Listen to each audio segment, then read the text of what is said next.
Bienvenue dans la grande interview. Nous sommes avec Laurent Lamotte, l'ancien Premier ministre d'Haïti. Monsieur Lamotte, merci d'avoir accepté l'invitation d'RT France. Alors, votre pays fait face à une crise économique, humanitaire, sociale. C'est le pays le plus pauvre du continent américain.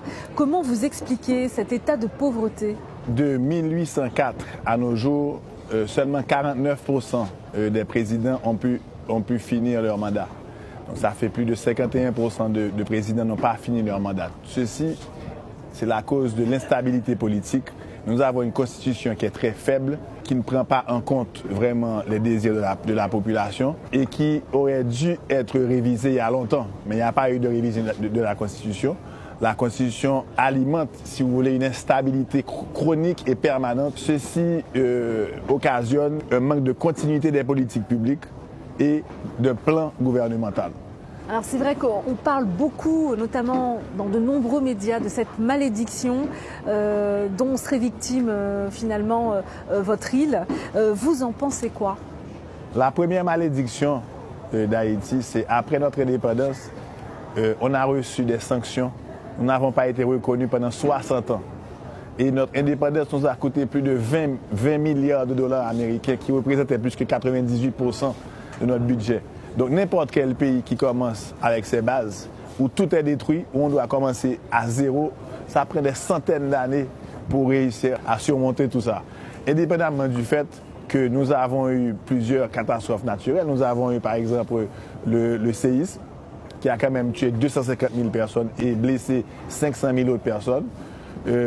Haïti est justement victime des changements climatiques. Et des changements climatiques qui n'ont rien à voir avec notre pays. C'est-à-dire que nous sommes là, nous sommes une petite île dans les Caraïbes qui fait face à d'énormes défis de catastrophes naturelles causées par les changements climatiques, justement des grandes nations à travers le monde qui n'ont pas su gérer leur niveau d'émission, qui causent d'énormes soucis à un pays comme le nôtre. Et dans le même temps, c'est vrai que vu son positionnement géographique stratégique, Haïti dispose d'un énorme potentiel. Quels sont ses atouts principaux? L'un des plus grands atouts d'Haïti, c'est notre culture, c'est nos plages, c'est la beauté physique de notre pays. Ça, c'est un atout que nous avons.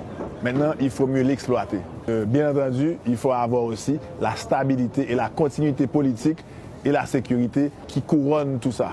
Alors, puisqu'on parlait de cette instabilité politique, ce n'est pas la seule raison qui pousse le peuple haïtien à descendre dans la rue. Il y a aussi cette grogne contre la corruption généralisée. Quelles sont vos observations à ce niveau? Je pense que le problème de corruption, ce n'est pas un problème qui ni a été inventé en Haïti, ni qui finira seulement en Haïti, mais c'est un problème à travers le monde. Et on le voit dans les plus grands pays du monde, dans les plus grandes capitales mondiales, le problème de la corruption endémique. Pour Haïti, c'est un problème qui est lié à la pauvreté. C'est un problème qui est lié aux salaires qui sont bas. C'est un problème justement qui doit être résolu par un changement de mentalité, par un changement d'attitude. Nous sommes le premier gouvernement à avoir adopté la loi anticorruption, une loi sévère qui punit la corruption. Vous évoquiez le cas de Juvénil Moïse, l'actuel président. On ne sait pas s'il va pouvoir terminer son mandat. Il y a une grogne dans la rue importante. La corruption, certes, la pauvreté. On a quand même le sentiment que la classe politique, elle a échoué en Haïti. Est-ce qu'elle a sa part de responsabilité, cette classe politique? Dans une situation économique précaire comme celle d'Haïti aujourd'hui, nous avons un président qui a été élu en 2 fois par 55% de la population, donc 45% ont voté contre lui. Et aujourd'hui, nous voyons, seulement après 2 ans et demi de mandat, que les mauvais perdants de l'élection présidentielle investissent les rues, profitent de systèmes où les institutions sont faibles, les institutions judiciaires sont faibles, l'institution policière est faible. Les Nations Unies, la ministre a laissé, il y a quelques mois, Haïti, et ils ont laissé derrière une force de police très faible. Quelques oligarques qui bénéficiaient dans le passé de contrats juteux profitent d'une situation d'instabilité chronique et de faiblesse des institutions pour financer des gangs et pour financer une déstabilisation politique et sociale de notre pays et demandent le départ du président pour qu'il continue à bénéficier des avantages qu'il jouissait dans le passé. C'est uniquement ça. On observe donc cette situation très instable, un peu chaotique. Il y a de nombreuses organisations de défense des droits de l'homme qui dénoncent une répression. Que leur répondez-vous? Aujourd'hui, la violence en Haïti est liée principalement à la violence de combat entre gangs. Il n'y a certainement pas de cas d'extrême violence policière. D'ailleurs, la présence policière est parfois très faible.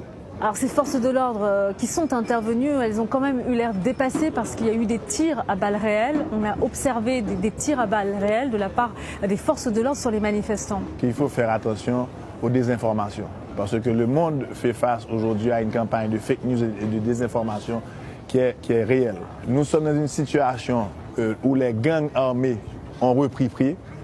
Les gangs armés se font la guerre entre eux et créent une confusion énorme. D'ailleurs, j'invite quiconque à aller voir de par eux-mêmes cette pseudo-répression, parce qu'il y a beaucoup plus de fake news que de vraie répression dans tout ça. Monsieur Lamotte, Haïti est membre observateur de l'Union africaine et lorsque vous étiez vous-même Premier ministre, vous avez beaucoup milité pour que Haïti intègre l'Union africaine, cette organisation. Ce n'a pas été possible pour des raisons géographiques. Vous, quels sont vos arguments justement pour encourager cette intégration au sein de l'organisation panafricaine? Haïti, c'est l'Afrique dans les Caraïbes. Les mœurs sont les mêmes, la population est la même. C'est une population qui a été déplacée d'Afrique pour aller dans les Caraïbes. Nous faisons partie d'une diaspora, une diaspora fière africaine. Quand j'étais Premier ministre, j'ai eu à prendre la parole à l'Union africaine pour justement encourager l'Union africaine à considérer sa diaspora, à prendre en compte qu'il y a des Africains qui ont été déplacés il y a des centaines d'années pour aller à travers le monde, pour prendre en compte justement le désir de ces pays de retrouver leur continent d'origine.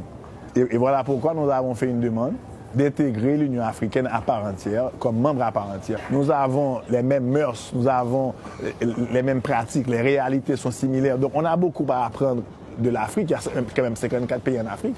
Et l'Afrique à apprendre d'Haïti. Alors, est-ce que vous allez poursuivre ce lobbying? On est ici dans le cadre des MEDES 2019, on connaît votre proximité avec le Maroc.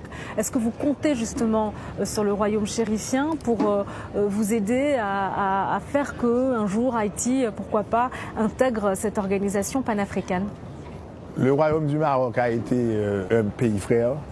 Nous avons d'excellentes relations avec le Maroc. Et certainement, il y a 54 pays en Afrique. Nous comptons